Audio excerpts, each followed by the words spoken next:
top 10 MCs early this year by DJ, of course WSAC, I had to ask myself, did I really deserve it? Because I'm definitely not one of the best MCs in the Philippines. Napakaraming mas magagaling sa akin. Ubod ng dami. I started thinking maybe it is because I bear a striking resemblance to Alden Richards, kaya ako na-award. Agree ba kayo? Kayo na nga nag-agree. Sila hindi po. Ganun pala ang mga WSAC members, hindi supportive. Pero huwag tayo maging supportive sa kasinungalingan, kahibangan, di ba? And I realized something. Maybe I was honored because of my dedication, my passion, and longevity nga, like sinabi ni DJ.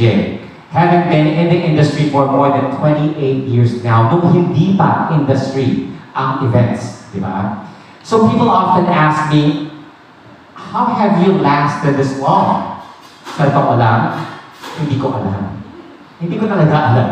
But I always tell them, it's not about fame, it's not about money, because money and fame will come and go. What keeps me going is the passion.